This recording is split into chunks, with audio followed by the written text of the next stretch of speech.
Good afternoon, ladies and gentlemen. Boa tarde a todos. Let me begin by thanking Gabriela and IESBA for the kind invitation to speak to you today and to close your inaugural global gathering around ethics and independence. I have been asked to share with you the European Commission's perspective on strengthening trust in the audit market. As a politician, I understand well the importance of trust. It can never be presumed, it must be earned, nurtured, and never taken for granted, as it can easily be lost in a minute, even if it nurtured and earned for years. In financial markets, trust and confidence are the very foundations on which everything else rests. Safeguarding them is essential, and I will continue to place it at the heart of my agenda. Building on that foundation of trust and confidence, my focus is on creating a more vibrant and unified European capital market. A market where citizens can feel secure and confident in growing their savings, where innovative businesses can access the financing they need, and where Europe strengthens its global competitiveness. This is the purpose of the Savings and Investments Union.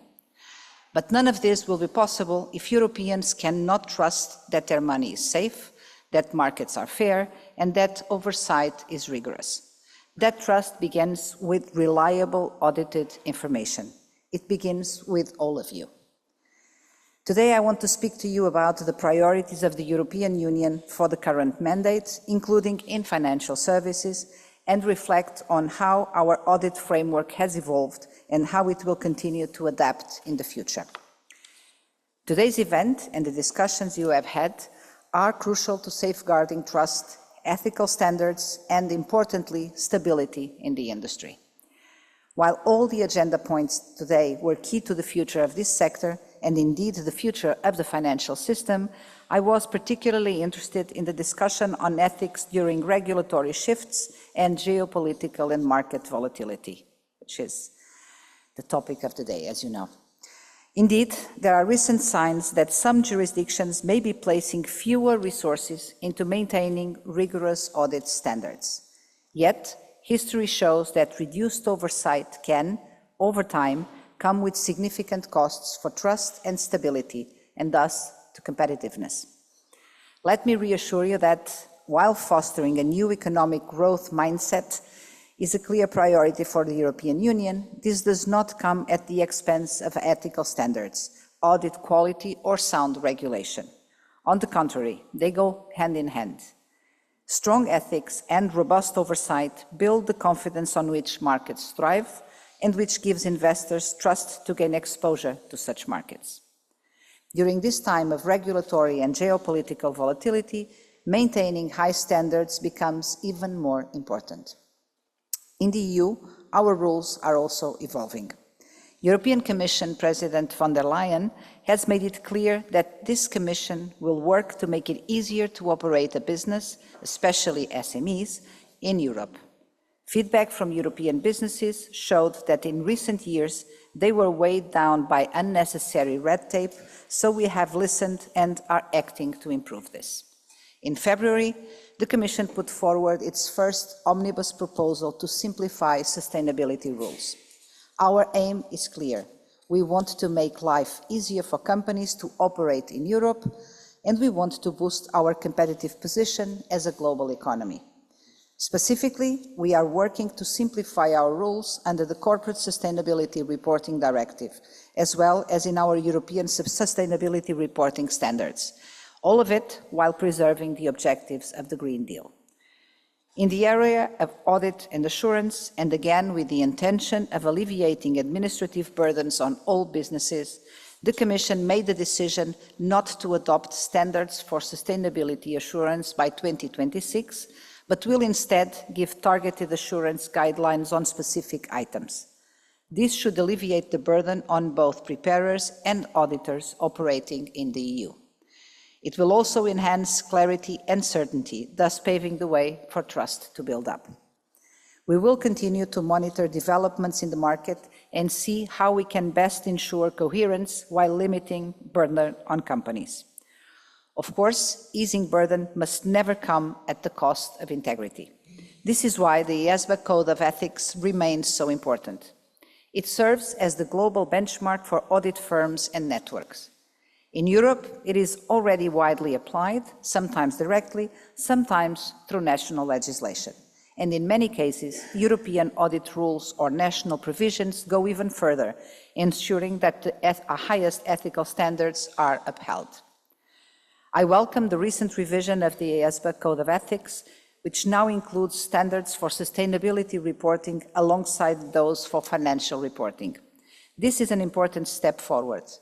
Together with the new international standard on sustainability assurance, it provides a strong global baseline that many audit firms and networks worldwide will begin to adopt. In Europe, our binding rules contain provisions to ensure independence, avoid conflicts of interest, and promote ethical behavior in the world. While we currently do not intend to implement the IESBA Code of Ethics directly into EU law, we will monitor its take-up throughout individual member states and will support this where we can. And we will continue observing how implementation on the ground is, or may not be, working to build the trust I mentioned in the beginning. I'd like to turn now to developments in the market for audit in Europe, as well as the future of our EU audit framework. I'll begin with some numbers. In 2021, the size of the market for just statutory audits of public interest entities was around 30 billion euros.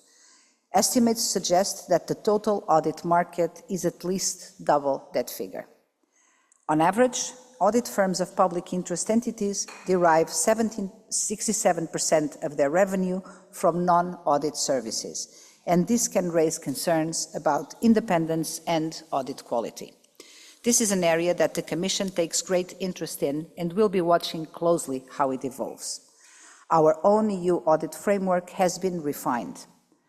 The current EU audit framework goes back to the audit reform of 2014 and has a foundation of 4 cornerstone objectives: giving more transparency for investors, ensuring independence from auditors of public interest entities, promoting competition in what is a highly concentrated market, as well as strengthening pan-EU audit supervision through the creation of the Committee of European Auditing Oversight Bodies, the CEOB. At that time, our focus was on improving the quality of audit in the EU, as well as restoring investor confidence in financial information. As I mentioned earlier, without confidence in the information needed to make financial decisions, we can't expect investors to take part in our capital markets. Independence of audit firms was a core part of the reform. We brought in new rules, including cooling-off periods and procedures to assess threats to independence. For auditors of public interest entities, we set some stricter rules. Mandatory rotation of audit firms, some non-audit services were no longer allowed, and fees from permitted non-audit work were kept. Feedback from stakeholders suggests that these rules have improved quality of audit services, independence of auditors, and competition between audit firms. Member states have a lot of flexibility in how they apply these rules, and this works well at national level. But with so many different approaches, it can create challenges for companies and audit firms that operate cross borders. As a result of several scandals in the audit industry, Wirecard being the most notable, in 2021, the Commission launched a consultation into the quality of audit reporting in the EU, namely corporate governance, audit, and supervision. We also carried out a study on how the audit directive and regulation have been put into practice and gathered feedback from a wide range of stakeholders. These failures have had significant impact on the trust of the audit industry and brought repercussions for those involved. From this analysis, we concluded that the 2014 reform has brought real improvements. Therefore, at this stage, we do not see a compelling case for far-reaching changes to our audit rules. The same is true for internal control and corporate governance. While differences remain between member states, we believe changing the rules now would not be the right way forward, especially as we want to avoid creating extra burdens or uncertainty for businesses. We do, however, see an opportunity to do more as regards the supervision of the audit sector. We know from experience that differences in supervision and enforcement make it more expensive to do cross-border business in Europe, especially for companies active in several member states. This fragments the market, leads to duplicate reporting, and slows down processes. Cross-border companies must navigate several supervisory authorities, often with diverging requirements. The result is inefficiency, weaker investor protection, and limits on companies' ability to scale and compete effectively. This holds back the full development of our capital markets. Audit regulators in the EU do not operate with equal powers or resources. In some countries, regulators can search and seize documents or take witness statements. In others, they can't. And in some cases, a lack of experienced staff has meant fewer inspections of audits, even in critical sectors like banking and insurance. Clearly, this is not good enough. Strong and consistent supervision is essential to build trust in our capital markets. Since 2016, our Committee of Oversight Bodies, the CEAOB, has worked well to bring more coordination into the market through guidelines in key areas. This gives us a sense of what a common approach to EU supervision might look like. However, the CEAOB is limited in how much more it can do. It has no legal authority, no budget, and resources of its own. Its secretariat is provided by the Commission, and it relies on the resources of its members who split their time between the CEAOB and their work in their national oversight authority. The audit market has changed significantly since our rules landed in 2014. The increasing size of large audit networks and new technologies pose new challenges to our basic audit principles, and we now need to consider whether our supervisory system also needs to evolve. Therefore, to prepare a possible initiative, the Commission will publicly consult on different options for strengthening the coherence of audit supervision. We will also look at the interplay of supervision and national discretion. Is more convergence needed, and how much? And how to ensure that supervision is fit to meet new market developments and technological challenges, such as artificial intelligence. Based on the outcome of our consultations with stakeholders, we will determine what is necessary in this area and what is not.